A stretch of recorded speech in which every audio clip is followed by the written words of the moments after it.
प्रशांत किशोर बिहार चुनाव में एक महत्वपूर्ण वोट कटवा यानी वोट कटर के रूप में उभर रहे हैं।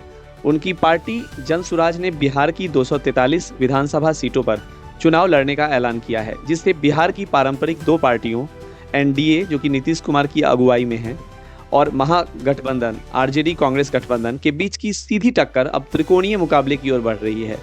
प्रशांत किशोर की सदस्यता से इन दोनों बड़े गठबंधन के वोट बैंक में सेंध लग सकती है।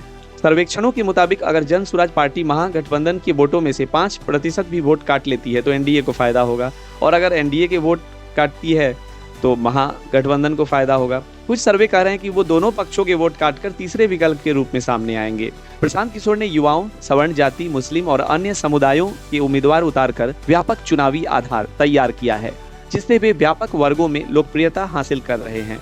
उनके आक्रामक जनसंपर्क अभियान, थकाऊ पदयात्रा और व्यापक जनसंपर्क ने उन्हें खासा मजबूत बनाया है।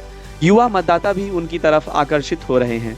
खास तौर पर 18 से 24 वर्ष के युवाओं में उनका लगभग 20% समर्थन दिख रहा है। बिहार की राजनीति में दशकों से चले आ रहे जातिगत गठबंधन और ध्रुवीकरण के बीच प्रशांत किशोर कदम बढ़ाकर इसे विकास और समावेशिता की दिशा में ले जाना चाहते हैं।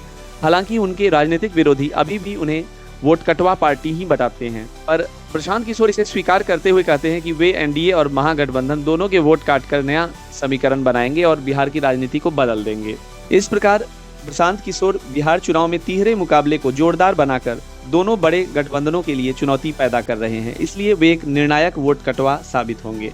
उनकी पार्टी चुनाव में कुछ सीटें भी जीत सकती है, जिससे वे चुनाव के बाद निर्णायक भूमिका निभा सकते हैं। प्रशांत किशोर का वोट कटवा बनने का इतिहास बिहार राजनीति में उनके रणनीतिक और प्रबंधकीय कारीगरी से जुड़ा है। वे एक जाने माने राजनीतिक सलाहकार और चुनाव रणनीतिकार हैं, जिन्होंने बिहार समेत कई राज्यों में चुनाव अभियानों का संचालन किया है। उनका वोट कटवा बनना मुख्य रूप से तब शुरू हुआ जब उन्होंने बिहार के प्रमुख दलों के लिए अलग अलग समय में काम किया और चुनाव परिणामों में निर्णायक भूमिका निभाई। 2020 के बिहार विधानसभा चुनाव में प्रशांत किशोर ने राजद महागठबंधन का चुनाव अभियान संभाला था, जिसके बाद उनकी लोकप्रियता बढ़ी। उसके बाद 2024 से 2025 के आसपास जब उन्होंने खुद की पार्टी जनसुराज की घोषणा की तो सीधे दोनों प्रमुख गठबंधन एनडीए और महागठबंधन के वोटों में सेंध लगाने लगे। चूंकि वो दोनों दलों के महत्वपूर्ण वोट बैंक से वोट काटने की क्षमता रखते हैं, इसलिए उन्हें वोट कटवा के रूप में देखा जाने लगा। वोट कटवा का मतलब है कि वे एक तीसरे विकल्प के तौर पर उन मतदाताओं को आकर्षित कर रहे हैं जो पारंपरिक पार्टियों से असंतुष्ट या बदलाव चाहते हैं। उनकी पार्टी और रणनीति दोनों ही बिहार के सियासी समीकरण को बदलने की कोशिश में है, इसलिए वे चुनाव परिणामों को अस्थिर कर सकते हैं या गठबंधन की जीत में बाधा बन सकते हैं।